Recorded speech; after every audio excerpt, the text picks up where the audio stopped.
सुग्रीव के गले में फूलों की माला पहनाई, युद्ध के लिए भेजा। और जब युद्ध के लिए भेजा, बाली और सुग्रीव में युद्ध हुआ तो परमात्मा ने एक वृक्ष की ओर लेकर के युद्ध करते हुए बाली के सीने में बाण मारा। बहुत सारे लोग कहते हैं छुप के बाण मारा। छुप कर बाण जो मारा जाता है वो पीठ में लगता है, और सामने से जो बाण मारा जाता है वो सीने में लगता है। जब बाली को बाण लगा, बाली मूर्छित अवस्था में नीचे गिर गया। जब चेतना आई, प्रभु को आगे धनुष बाण हाथ में लिए देखा और कहा, अरे राम, धर्म हेतु अवतर हूँ गुसाई, मारे मोहि व्याध की नाई। आपका अवतार धर्म के लिए हुआ है और मुझे एक शिकारी की भांति आपने मार दिया। नाथ, मुझ में ऐसा कौन सा अवगुण है? बाली कहता है, नाथ मैं मेरी सुग्रीव प्यारा और अवगुण कवन नाथ मोहि मारा। मुझ में ऐसा कौन सा अवगुण था जो आपने मुझे मार दिया? सुग्रीव को आपने मित्रता कर ली और मुझे आपने अपराधी मान करके मेरी हत्या करने का प्रयास किया और मुझे बाण मार दिया। अगर ये मित्रता आपने देखी, अभिमान क्या कहता है, अगर ये मित्रता आपने सुग्रीव से जाकर के करी है, सुग्रीव आपकी कोई सहायता नहीं कर सकता। और अगर यही मित्रता आपने आकर इस बाली से करी होती तो मैं उस रावण को लंका से ही उठा कर ले आता, क्योंकि 6 महीने अपने यहाँ मैंने उसको बंदी गृह में रखा। परमात्मा कहते हैं, बाली तू अपने आप को निर्दोष बताता है और कहता है कि तेरे अंदर कोई अवगुण नहीं है, तो तेरे अंदर जो अवगुण है उसे सुन। अनुज वधू भगिनी सुत नारी, सुन सट कन्या ये समचारी। अपनी बेटी एक, अनुज वधू छोटे भाई की पत्नी 2, भगिनी अपनी बहन, और सुत नारी आपकी पुत्र वधू, आपकी कन्या, आपके छोटे भाई की पत्नी, आपकी बहन और आपकी पुत्र वधू। इन्हीं को दृष्टि बिलोकत जोई, ताए बधे कछु पाप न होई। अरे कुकर्म तो बहुत दूर की बात है, अगर इन चारों को कोई बुरी नजर से देखता भी है तो उसे मारने में कोई दोष नहीं लगता, उसे मारने में कोई दोष नहीं लगता। महापुरुष एक बात कहते हैं कि एक डकैत था, उसने कई जीवों की हत्या करी, कई लोगों को मारा। उसको बाद में जब ज्ञान हुआ,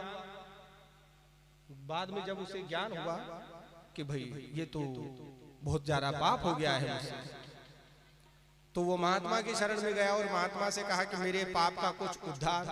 तो महात्मा ने एक झंडा दिया कि ये काला झंडा लेकर के भारत में जितने तीर्थ हैं, चारों धामों की यात्रा कर। इन यात्रा करते करते जैसे ही तेरे 4 धाम की यात्रा पूरी होगी, तेरा ये झंडा सफेद हो जाएगा और तेरा पाप उतर जाएगा। वो झंडा लेकर सभी तीर्थों में घूमता रहा, पर झंडा सफेद नहीं हुआ। वो मन में ग्लानि लेके 4 धाम पूरे करके पैदल अपने घर आ रहा था, झंडा पूरा नहीं हुआ, मेरा पाप नहीं उतरा, मेरा पाप कैसे उतरेगा, मेरा पाप कैसे उतरेगा। इतने में कुछ दुराचारी लोग एक पतिव्रता स्त्री का धर्म भ्रष्ट करने के लिए जब उसके साथ छेड़खानी करने लग गए और उसका धर्म भ्रष्ट करने का प्रयास करने लगे, तब उस व्यक्ति ने अपना झंडा नीचे उतारा और उनको स्त्री को छुड़ा करके उनके हाथ से शस्त्र लेकर के उन चारों का मस्तक काट दिया। जैसे ही चारों का मस्तक काटा, वो झंडा सफेद हो गया। जय श्री राम। बोले ये ठीक था, अगर ये लोगों को मारने से झंडा पाप उतर जाता तो पहले जो काम कर रहा था वही ठीक था। वो महात्मा के पास गया, महात्मा से जब सारी कथा सुनाई, महात्मा ने कहा कि तूने धर्म का कार्य किया है, इसलिए तेरे सारे पाप एक पतिव्रता के धर्म को बचाने में जो तेरा पुण्य अर्जन हुआ है, उसी से तेरा झंडा सफेद हो गया। तो जो अपनी बेटी को, अपनी पुत्र वधू को, अपनी बहन को और अपने छोटे भाई की पत्नी को कुदृष्टि से देखता हो, ऐसे व्यक्ति की हत्या करने में उसे कोई पाप नहीं लगता। और बाली, तुमने अपने छोटे भाई की पत्नी सुग्रीव की पत्नी रूमा का हरण किया है, इसलिए मैंने तेरा वध किया है। और आज तुझे जब अपने ऊपर आए तो धर्म याद आ गया। बाली को खूब उपदेश दिया। बाली ने कहा, नाथ कोई बात नहीं, आपने बड़ी कृपा करी, अब मुझे परम धाम जाने दे। बाली की बात को सुनकर के परमात्मा कहते हैं कि बाली, अगर तुम चाहो तो मैं तुम्हें वापस जीवन दान दे सकता हूँ, तुम्हारी मृत्यु नहीं होगी। बाली कहता है कि ऐसी मौत कौन नहीं चाहता, मरना तो एक न एक दिन निश्चित है, पर प्रभु के हाथों मरूं और ऐसी मुक्ति जन्म जन्म मुनि जतन कराई। अंतराम कही आवत नाही, जासु नाम बल शंकर काशी, देत सबही समगति अविनाशी। मम लोचन गोचर सो आवा, बहुरी की कृपा अस बन ही बनावा। दोबारा ऐसा संजोग मिले ना मिले, इसलिए मुझे आज्ञा दीजिए। बाली अपने शरीर को छोड़ने से पहले परमात्मा से एक वरदान मांगता है। क्या?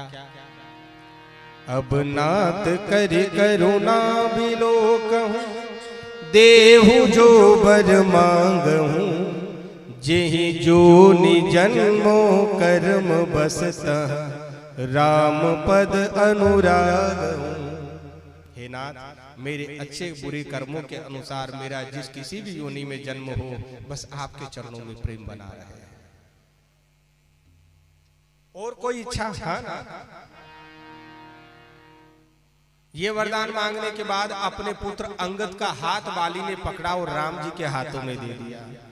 यह तनय मम सम विनय बल, कल्याण प्रभु पद लीजिए, गही बाह सुर नर नाह, आपन दास अंगद कीजिए।